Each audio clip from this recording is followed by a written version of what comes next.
First century में ये कहानी स्टोरी जो है क्या हम लोग को शिक्षा देती है, क्या एजुकेशन देती है। फर्स्ट सेंचुरी में ये कितना फिट बैठता है ये देखने लायक है और फिर बहुत ही अप्लीकेबल है। This story is written by K Abbas. बहुत ही शानदार स्टोरी है। मैं पढ़ाऊँगा जब क्लास में आऊँगा तो कंपेल्ड करती है एजुकेशन में, वो क्रांति हो। बहुत ही प्रशंसनीय है, बहुत ही प्रशंसनीय है। तो इसका very good evening dear students. आज हम उपस्थित हैं आपके एक one of the most important chapter को लेके, जिसका नाम है भोली। लेट्स सी ये चैप्टर क्या है, हम लोग उसको देखते हैं। पहले भोली चैप्टर का नाम है। इस चैप्टर के माध्यम से हम लोग ये देखेंगे कि कैसे इसमें 21st सेंचुरी में ये कहानी स्टोरी जो है क्या हम लोग को शिक्षा देती है, क्या एजुकेशन देती है। इस कहानी के माध्यम से कैसे एक लड़की अपने कॉन्फिडेंस को जगाती है और उसमें एजुकेशन का और टीचर का कितना इम्पोर्टेंस होता है वो इसमें दिखाया गया है। तो लेट्स सी, और क्रमवार ढंग से हम सारी चीज़ों को समझने का कोशिश करेंगे। Let's see through this summary. जब हम स्टोरी पढ़ेंगे तब उसमें पूरी डिटेल से पढ़ेंगे, बट अभी इस समरी के माध्यम से हम उसके क्रक्स को समझ पाएंगे। ठीक है, ओके। तो ये देखिए, भोली एक कैरेक्टर का नाम है। रियल नायिका इस चैप्टर की वही है। ये है कौन? तो पहले from the first line we can see Bholi was the fourth daughter of Ramlal. Ramlal एक व्यक्ति हैं, इनके चौथी बेटी के रूप में ये भोली है। फ्रॉम हर वेरी चाइल्डहुड, बचपन से ही वो क्या थे? She was a little slow not intelligent. बहुत ही स्लो थी। क्यों थी स्लो? उसके पीछे बहुत सारे कारण हैं। She had fallen off the cot, खाट से वो गिर गई थी तो उसके ब्रेन का पार्ट जो है वो डैमेज हो गया था, जिसके कारण से वो हकलाती भी थी। सी स्टैमर्ड। और भी इसके कारण हैं, यहाँ पे है she had small pox mark, पूरे शरीर में स्मॉल पॉक्स का उसका निशान आ गया था, इसीलिए उसकी बॉडी जो थी परमानेंटली डिसफिगर्ड हो गई थी, खराब दिख रहा था। एंड सी स्टैमर्ड, ये दूसरी बात मैंने जो बताया, वो हकलाती भी थी। बहुत सारे बच्चे जब वो बात करती थी तो हकलाती थी, तो बहुत सारे बच्चे उसकी मिमिक्री करते थे। तो इसके कारण से सी टॉक्ड वेरी लिटिल, बहुत कम बातें करती थी वो। सो हर फादर, यही है उनके पिताजी के वरी के कारण। यहाँ देखिए, so her father was very worried about her marriage, कि इसकी शादी कैसे होगी, क्यों आगे दिक्कत होगा, क्या दिक्कत होगा। ही वॉज अफ्रेड, बहुत चिंतित भयभीत रहते थे कि he would not be able to find a bride groom, उसके लिए अच्छा सुटेबल दूल्हा नहीं खोज पाएंगे। ब्राइड ग्रूम का मतलब एज इट इज वही होता है, अच्छे लड़के की तलाश थी उनको फॉर हर, जो कि नहीं कर पाएंगे। क्यों? Because she had neither good looks, न तो दिखने में अच्छी थी। क्यों नहीं थी अच्छी? क्योंकि स्मॉल पॉक्स मार्क्स जो था उसके चेहरे पे था, इसके कारण से वो गुड लुक्स नहीं था। नॉर इंटेलिजेंस, और वो इंटेलिजेंस भी नहीं थी। काट खाट से गिर गई थी, उसके ब्रेन का कुछ पार्ट जो था कुछ डैमेज हो चुका था, वहाँ भी वो कारण था। लेकिन परिवर्तन होता है, और परिवर्तन किसके माध्यम से होता है? Let's see, that is very important for the whole community. और इन द 21st सेंचुरी में ये कितना फिट बैठता है ये देखने लायक है, और फिर बहुत ही अप्लीकेबल है, प्रैक्टिकल है, रीजनेबल है। Let's see and check.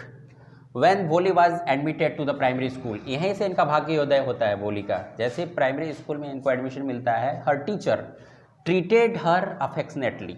आप अफेक्शन के साथ, स्नेह के साथ किसी के साथ ट्रीट करेंगे तो उसका रिजल्ट होता है बड़ा फ्रूटफुल होता है, बहुत ही सुंदर होता है, परिणाम बहुत अच्छे होते हैं। सी गेव हर न्यू होप, उसको लगने लगा कि हम बहुत अच्छे प्लेस पे आ गए हैं, अब हम घर से बहुत अच्छे प्लेस पे आ गए हैं। जब स्टोरी समझेंगे ना तो पूरे ड्रामेटिक वे में बताया गया है के अब्बास के द्वारा। This story is written by K Abbas. बहुत ही शानदार स्टोरी है। मैं पढ़ाऊँगा जब क्लास में आऊँगा तो, लेकिन अभी समरी समझ लीजिए आप लोग। She thought that one day, वो उसको इतना बिलीव दिलाती थी कि one day she would be more learn that anyone else in the village. इस गांव में जितने भी व्यक्ति हैं उनसे भी तुम बहुत ज़्यादा विद्वान हो जाओगे, बहुत पढ़े लिखे हो जाओगे, उसको विश्वास दिलाती है। ठीक है, फिर अगले लास्ट में देखिए आप लोग, भोली's फादर्स अरेंज, किसी तरीके से उसके पिताजी एक अरेंज किए एक लड़के से उसकी शादी। वो लड़का नहीं था, विशंभर नाथ, ए रिच ग्रोसर था, बहुत ही रिच पर्सन था, लेकिन इसकी आयु उतनी थी जितनी आयु उनके पिता की थी। ये कितना ही दुर्भाग्यपूर्ण था। लेकिन भोली ने यहाँ कुछ नहीं बोला। क्यों? क्योंकि उसको बोलते थे लाइक अ डम्ब काऊ, एक गूंगी गाय की तरह है। बट सी विल आंसर, कहाँ पे आंसर करेगी देखते हैं हम लोग। A rich grocer but she refuse to marry, वो शादी करने से इनकार कर देती है, इसलिए नहीं कि वो रिच ग्रोसर था, बट इसलिए क्योंकि जैसे वो ही डिमांडेड, किस चीज़ का वो डिमांड करने लगा, डॉरी का, दहेज।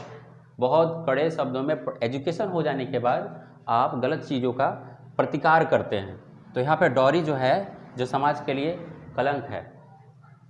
तो इसको प्रैक्टिकली साबित करने का काम इस कैरेक्टर ने किया। इस स्टोरी में हम लोग देख पा रहे हैं भोली चैप्टर में कि भोली ने कैसे उसका प्रतिकार किया कि ये सही नहीं है, और वो रिफ्यूज़ कर दी। किस लिए? क्योंकि बूढ़े व्यक्ति से शादी हो रहा था। यहाँ पे ये कारण नहीं है, यहाँ पे कारण ये है कि वो डोरी का डिमांड कर रहा था, जो कि कहीं से भी सोसाइटी के लिए ठीक नहीं था।